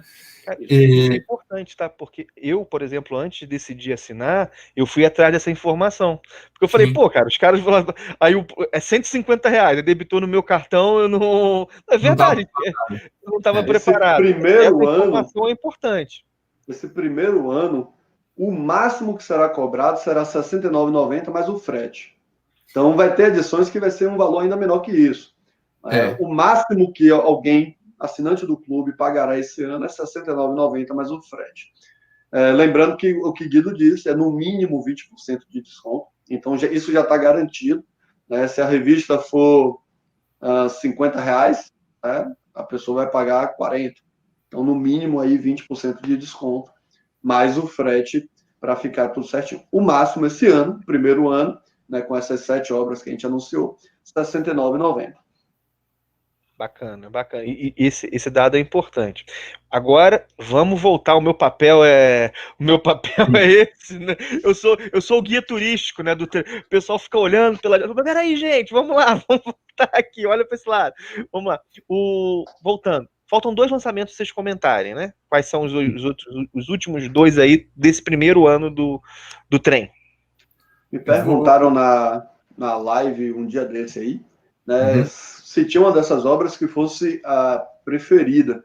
E eu disse que eu gostava de todas, que era meio difícil assim, mas que não seria a preferida, porque eu gosto de todas essas que a gente selecionou, mas 2 que tocaram bastante, que eu fiquei bastante feliz, porque ninguém publicou isso no Brasil, né? Uma tem uma explicação, a outra não tem explicação alguma de ninguém ter publicado, e fiquei bastante feliz de ter sido a gente.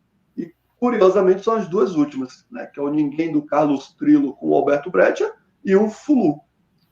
Agora o Guido ia falar alguma coisa. Vai lá, Guido. Bom, enfim, o Lucas já apresentou um pouquinho, mas é legal falar do Ninguém. Depois eu conto o que eu ia falar. Mas o Ninguém, para a gente não se perder e não deixar de responder o Alessandro de novo. O Ninguém é uma obra que ficou mais de 40 anos fora de catálogo. Então, também é por isso que não foi publicado no Brasil. Não é só porque o pessoal não quis, é porque ficou fora de catálogo. E a gente estava negociando com os agentes lá uma outra obra, e aí eles nos avisaram que tinha voltado em catálogo, e se a gente tinha interesse, a gente, claro, né? Óbvio. E assim, a gente teve que remasterizar muita coisa, né? Teve que reescanear muita coisa, tem toda uma produção nova ali, um tratamento que teve que ser refeito, para publicar, porque estava há 40 anos com problemas, né, de licenciamento, sem poder ninguém publicar. Então, curiosidade bacana, que acho que pelo menos eu acredito que todo colecionador assim é como eu, né? Gosta dessas curiosidades. E o Ninguém, né, que é mais uma história de espionagem, inclusive, né, nesses 40 anos em que a obra ficou nesse limbo aí, perdida, muitos dos originais foram comprados por colecionadores e tudo mais. A nossa edição, a gente está conseguindo essas parcerias aí, tem colecionador escaneando o original para mandar arte para a gente. Poxa, tem uma galeria italiana que mandou um pacotinho, né, com as imagens escaneadas. Então a gente vai trabalhar isso aí no original do original mesmo. Vai ser uma edição bem bacana. E vai dar um trabalho detalhe especial, né? O final mesmo, a última parte ali da história que o Trilo havia desenvolvido, ela ficou inédita. Na época que ela saiu, isso não foi publicado.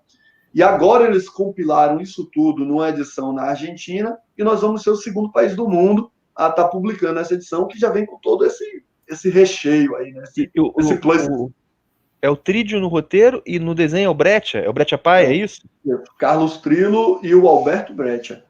E é o Alberto Breccia bem acadêmico. A galera está acostumada aí com os experimentais dele, as coisas que ele faz muito doido assim na arte, que tem momentos que tem isso na história. Mas a maior parte, 90% da revista aí, é um Alberto Breccia acadêmico, aquele traço limpo. Não, e para o pessoal que não conhece o Carlos Trídio, é o nome aí dos quadrinhos argentinos, né? Junto com o Oesterheld aí, é o nome, né? É o cara da Grande Farsa, não é isso? É o cara da Grande Farsa, do Busca-Vidas, que saiu há pouco tempo aqui. Inclusive, eu vou até mencionar isso agora, porque eu tô para fazer um vídeo, né, sobre esse boom dos quadrinhos argentinos que a gente está tendo agora em 2020 aqui no Brasil. E vocês estão botando carvão, né? Eu ia falar lenha, mas estão botando carvão aí nesse... Bacana isso. Então vem Trídio e Breccia aí pra gente. Tem espaço para pôr mais um vagão nesse trem aí. Agora eu vou também entrar na brincadeira. Eu fico tentando arrumar uma metáfora aqui, mas eu não consigo, cara. Toda hora eu me embolo. Mas tá publicando também no Trídio o Fulu.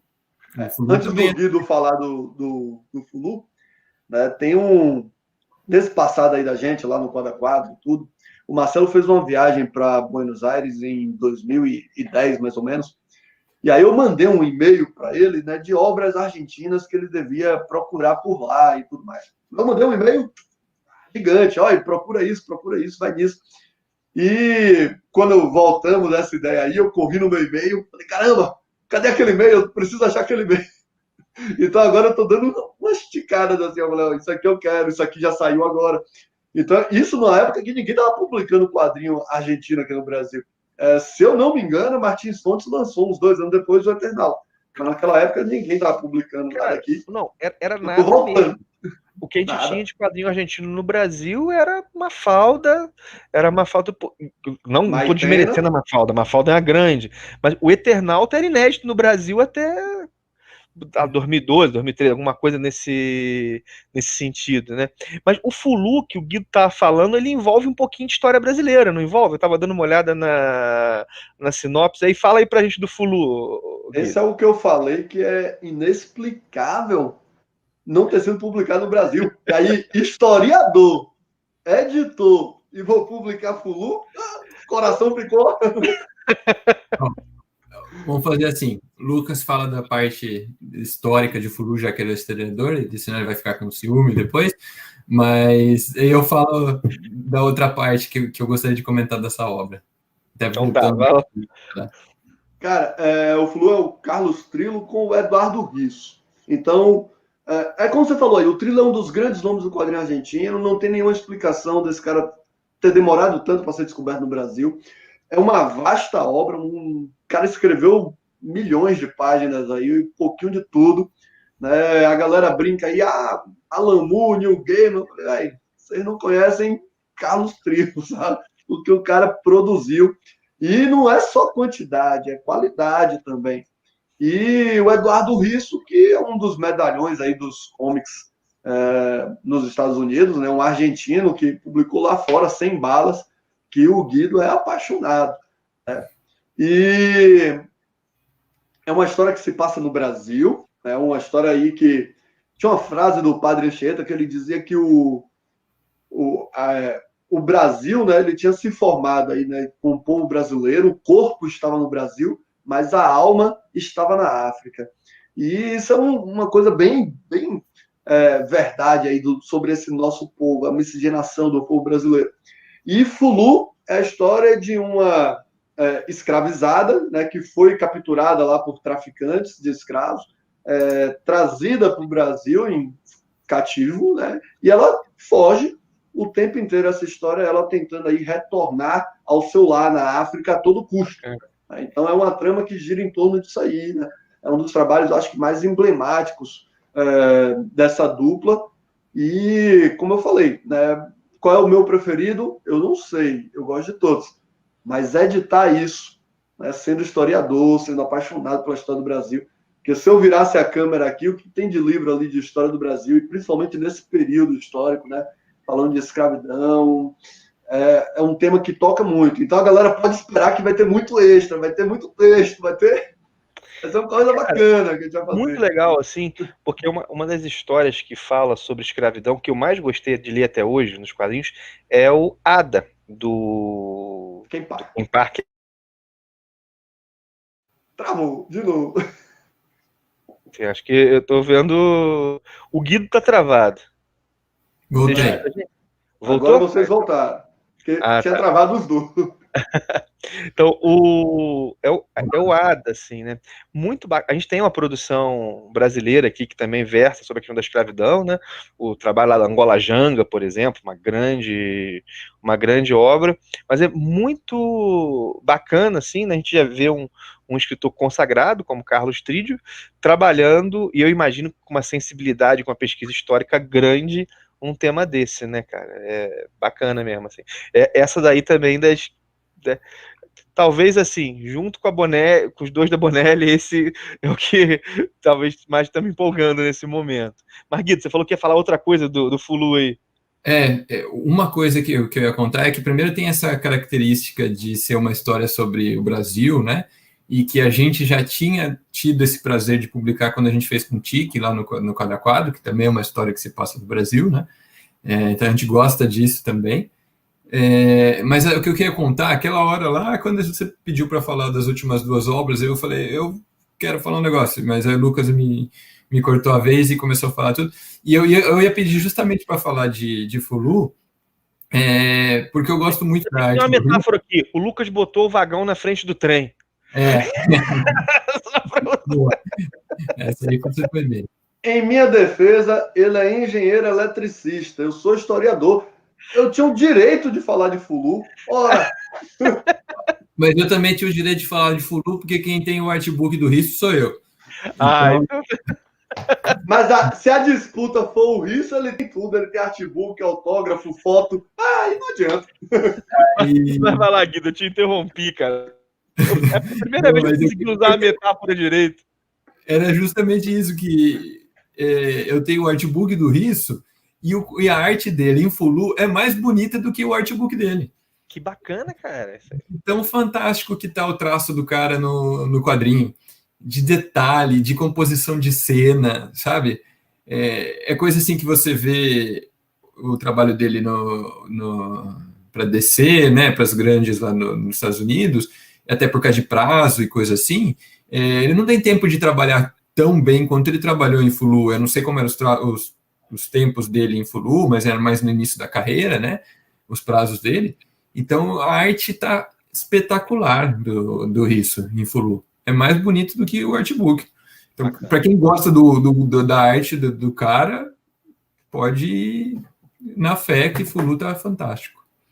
E, bom, para os nossos leitores, os nossos assinantes, eu não vou dizer o que ainda, mas vem exclusividade para Fulu aí. O Risso está preparando exclusividades para Fulu. Legal. Agora, eu falei que eu tinha uma última pergunta, depois eu abro a palavra se vocês quiserem falar alguma coisa, mas é o seguinte, eu imagino, e eu até mandei isso para vocês antes, que é o empreendimento, né?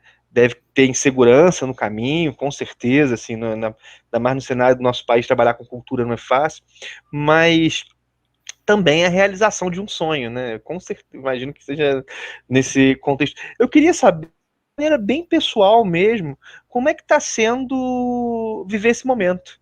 Como é que está sendo para vocês aí, para o Guido, para o Lucas, né?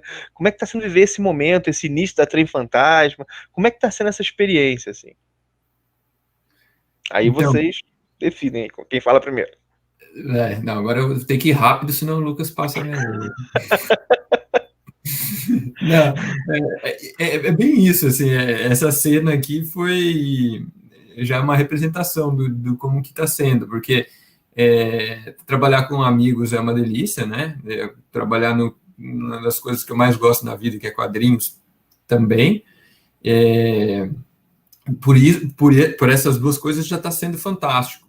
Mas tem também um lado de trabalhar com uma editora de uma maneira profissional, que eu não tinha experienciado tanto no Quadro a Quadro, e de trabalhar com títulos licenciados, que é conhecer coisas novas,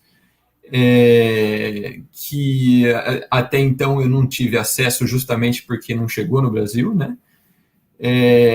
E assim, a minha leitura de Mujico conta muito do que é trabalhar, do que está sendo trabalhar na editora para mim. Porque eu comecei a ler Mujico, o pessoal já tinha começado a fazer tradução e tal, então eu já ia fazer uma pequena revisão da tradução, ia fazer umas sugestões. Então, a primeira vez que eu fui lendo Mujico, eu fui lendo um pouco e já comparando com a tradução. Não é o que eu faria se eu fosse começar a traduzir, né, do zero, porque normalmente você lê a obra inteira para depois ler lendo e traduzindo, mas como a tradução já estava quase toda pronta, eu fui lendo e lendo um pouquinho da tradução, lendo e lendo um pouquinho da tradução para ver como é que estava. Chegou um momento que eu falei, não, vou ler até o final, deixa essa tradução aí, outra hora eu leio de novo.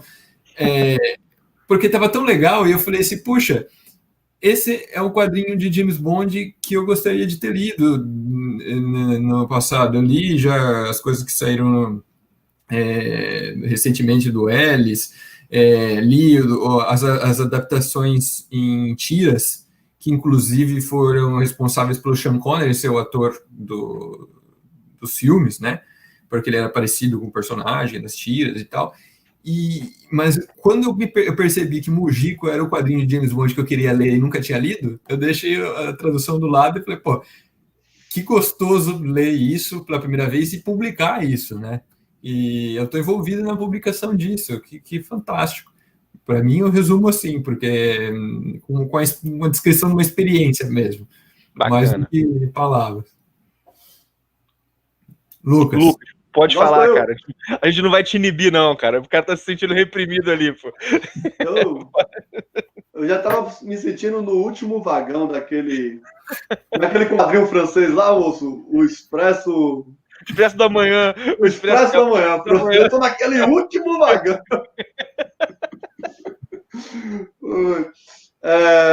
Rapaz, eu vou tentar simplificar isso, exemplificar isso, falando do início aí, né? De quando eu conheci os meninos e da forma como a gente vem trabalhando junto, né? Desde muito tempo, e poder trabalhar com eles de novo. O Guido é poliglota, o cara é um gênio aí das sacadas para escrever os melhores textos aí possível. Marcelo é roteirista, poliglota, né, é co-editor comigo aí nessas aventuras. O Lilo é um roteirista de mão cheia, todo mundo já viu aí lá, dançarina, um cramulhão, né, prêmios aí no HQ Mix. O Sérgio é cadamente brilhante, matemático, que consegue... Às vezes a gente chega com um problema e pensa que não tem solução e fala, esbarramos nisso, e ele aí vem com umas sacadas de lá do nada. Né? Então, eu sou o cara que teve a sorte de, na verdade, perceber essa galera e juntar todo mundo. Né? E lá atrás a gente começou a trabalhar isso, que eu sou o mais chato de todos, eu sou o que mais briga de todos, e fui o que tive a sorte de ver esses meninos, que na época era todo mundo, um bando de menino lá, E a gente se reuniu e deu certo, né? Quadro a quadro foi uma experiência, o Trem Fantasma está sendo uma outra que não tem... só pelo Trem Fantasma em si, de estar publicando quadrinho, que é uma coisa que a gente gosta, que é bem isso aí que o Guido disse, já tem um sentimento único. Mas de ser com eles, de estar trabalhando com eles e fazendo esse trabalho aí que a gente gosta, né, vai lá mais acima. E além disso, adiciono, porque eu digo para todo mundo, né, que nós somos 5/6, eu adiciono aí a minha esposa, que não só porque é minha esposa, mas é Se não uma falasse designer de dela, mão o bicho ia cheia. pegar depois. Fala de todo mundo e não fala da esposa. Olha, é bicampeã brasileira de judô, mas não é por isso que eu falo dela. Mas independente disso, né, é a melhor designer que eu conheço. Trabalho fantástico aí. Às vezes a gente não tem acha que não vai ficar legal, ou manda o material assim, e sei lá, a gente imagina uma folha de Word e ela entrega um gibi pra gente, um negócio mágico assim. Então, tem sido isso aí, tem sido uma experiência fantástica de estar com eles de novo, fazendo o trem. Só ver o decolar na cabeça. Decolar não é legal. Peraí, o trem partir! Bom, minha gente, de verdade, assim, obrigado aí demais pelo tempo de vocês. E não sei se vocês querem falar alguma última coisa, às vezes alguma coisa que a gente deixou de fora no papo e vocês querem mencionar para a galera. Fica aí o tempo. Abro a palavra aí para vocês, né? Também, se não tiver nada, não tem problema, porque eu sei que às vezes isso é complicado para o entrevistado, né? Cara, dá tuas últimas palavras. O cara passou o tempo inteiro respondendo e cara, o que eu falo agora? Então, fiquem à vontade, se tiverem alguma coisa. Eu falei isso tudo aqui dos meninos, pô. Agora você só encerrava, ficava bonito, botava uns coraçõezinhos na tela, tava tudo perfeito, pô. Aí eu, na edição, metia um sonzinho, né? O pessoal até chorava. Não, mas faltou a gente agradecer o Alessandro aí pelo papo, porque é isso, assim, né? É bater papo com amigos sobre quadrinhos. Então, é disso que a gente fez a editora e é por isso que a gente está aqui contigo também conversando, né? Aqui no YouTube, né? Por causa dessa nossa paixão por quadrinhos. Então, só agradeço pela oportunidade de falar da editora, mas também pela oportunidade de bater um papo legal sobre quadrinhos. É de fã para fã. A gente... Bacana isso. Bacana. E, assim, de verdade, assim, não é média, assim, tô muito empolgado com o projeto de vocês. Falei isso mais de uma vez aqui no nosso papo. Obrigado aí pelo tempo. A gente tá aí 2 horas batendo papo, né? Vai bater 2 horas. Para mim, o tempo passou rapidíssimo, assim, foi um papo muito agradável. Galera, dá uma olhada aí nos links, assim, pô. Cara, não sei se eu vou assinar ou não, assistir o vídeo, dá uma explorada, clica no link, dá uma olhada no clube. Pô, às vezes não tem grana agora, isso acontece, mas, pô, deixa a editoras dos caras aí no radar, porque realmente é muita coisa boa, é uma proposta que é inovadora. Eu tô doido para resenhar esses materiais, porque agora, falando como do outro lado, né, cara, eu penso, vocês pensam como o leitor e o editor.